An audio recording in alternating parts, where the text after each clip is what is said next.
Hey there, friends. Welcome to episode 6 of Who the Heck Did I Marry? So, I was talking last episode about how Ken and I had gone camping and how during this camping trip it gave us a lot of time to talk about life, where we've been, where we're going, what our plans are. And I got to hear all about his dating history. I've kind of told you about mine. There wasn't much to share. I had like one real long-term relationship, which was about a year. And then other than that, I had some, couple months stints or, but nothing major. And so I find out that he has been married, but he tells me that it really wasn't a marriage. So he really doesn't consider himself like he had ever truly been married because everything went so quick. Everything fell apart so quick. They didn't have the real like walk down the aisle ceremony, the church, like all the things. They had made the decision quick, gone to the courthouse, said I do, and then within, I'm guessing it went fast, like within like 6 months to a year max, they decided to get a divorce. So he doesn't really call it, he's like, we hardly lived together. It was just they got married out of trying to do right for their parents, kind of. So at this point in time, he was letting me know that the next time he got married, it was going to be his choice. And it was going to be perfect in the way he wants it to be, which of course is what I'm hoping and dreaming for. So he currently, at the time, is working for, I'm just going to call it a tech company. Okay. So he had moved from Michigan, got a job through, I'm going to call it a temp agency with this electronics company. His background was in accounting. He had worked in many different areas of accounting through the years. And for this company, he was doing something in their finance/accounting department for a tech company. And like I said, it was through a temp agency. So he was there, and obviously I know he was going to work every day and I was going to work every day, and we both got off about the same time. We would end up meeting up with each other all the time. Now, I told you after our first meeting, he was texting me. Well, this became a very, I'm sure in today's world too, because texting is just so much more common, but for me, it was new to have like this texting type of relationship because back then, I'm trying to remember like what my phone was at the time, but it probably had to be, God, a Razor. I'm guessing it was probably a Razor with a flip up keyboard or something like that. Texting frequently with a boyfriend was very new. And we texted a lot. Good morning every day, good night every night. If he was at my house before bed and he drove home, it was about a 25-minute drive from his parents' house to my house or my house to his parents' house. We always texted each other that we had arrived, that we were going to sleep, talk to you in the morning, good night.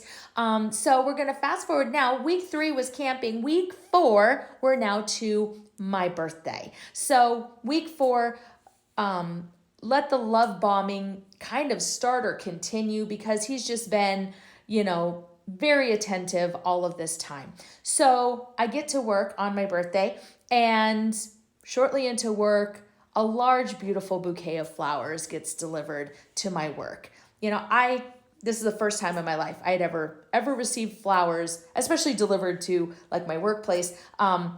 But I'd been given flowers at different times by my family. This is, well, and of course dances at school and stuff, you get flowers, of course sausage or stuff, but this is the first time anybody had ever sent me flowers for my birthday. So that was, again, very special. We met up that night. Obviously we were going to go to dinner, and I told you, we met at karaoke. We both really enjoyed karaoke and went to karaoke a lot. We knew other locations where there were karaoke. We could almost always find a place for karaoke. But if it wasn't karaoke, some sort of a bar, some sort of a club situation, we're in our mid to late 20s. Well, he's close to 30. Or he's in his 30s. So, anyways, we definitely enjoyed going out all the time. We weren't, we stay at my house sometimes, but at his house, it was his parents, which occasionally we had dinner with them, but we would go out. So, we had met at his house before we were going to go out. I want to say, if I remember correctly, we were going to actually go dancing at a club that night. And I had brought a change of clothes because what I was going to wear out was not what I was wearing to work that day. So we had met at his house, and changing and getting ready to go out for the night. And he says, I want to give you your birthday present. Okay, great. So he brings me this pretty wrapped little box. And okay, jewelry, us girls know it's about the size box. So I open it up and I open the box and it's a ring. Very pretty sapphire ring, 6, 3 and 3, 2 rows, 3 and 3, kind of oval cut sapphires with little diamond sparkles in between. Very cute ring. And I was like, oh my gosh, it's so pretty. And he says, I want this to show you my intentions that although this is not an engagement ring, that this is a promise ring, that I am committed to you. I want this to be an exclusive relationship, and I want you to have this ring. Sorry, my nose is pretty itchy tonight. We've got tons of pollen and allergies. All right, so he's giving me this ring, and again, I'm being love bombed here because nobody had ever given me a ring, talked to me about marriage, like been this committed. And in 4 weeks, we've gone from I met you at karaoke to him giving me a ring, okay? So we had gone out dancing, and then I want to say we ended up at karaoke because I think some friends of ours had ended up at karaoke and texted us and told us where they were. So we had made a detour from wherever we were out, probably in Scottsdale, back to Tempe to somewhere where there was karaoke that night. And we ended up at karaoke. And the reason I remember that so clearly is because I can't even tell you what the song was now though, but I remember attempting a song that he wanted me to sing that I wasn't very confident in singing. And I remember thinking that I did absolutely horrible, but he did nothing but give me compliments about how I had sung that song. So we leave that night and we go to the car, and he's driving, gonna drive me home. And I remember that, we're doing a little smooching in the car, and he says, I hope you had a nice birthday. And I said, I have. This has been probably one of my best birthdays ever. Thank you so much. You've just made it so special. And he says, well, I want to do this for you because I love you.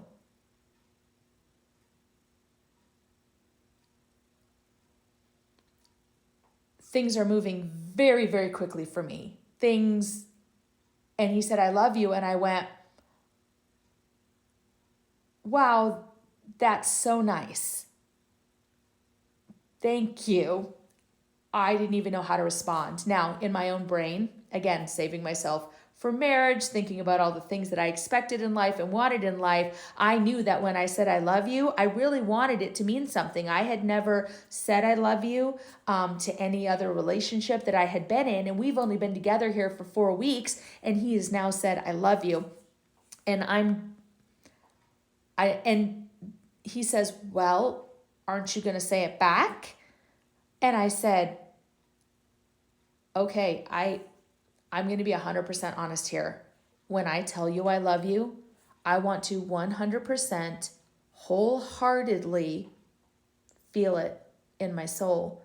And I said, I like you a lot. I don't want to see or be around anybody else right now, but I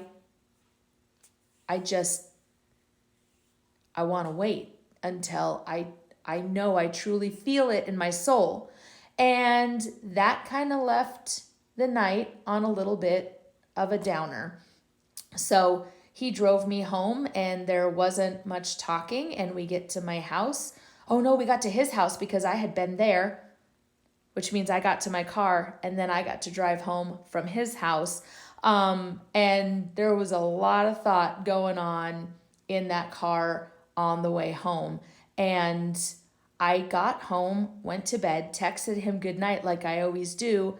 And for the first time, he didn't text me goodnight back. And that really worried me.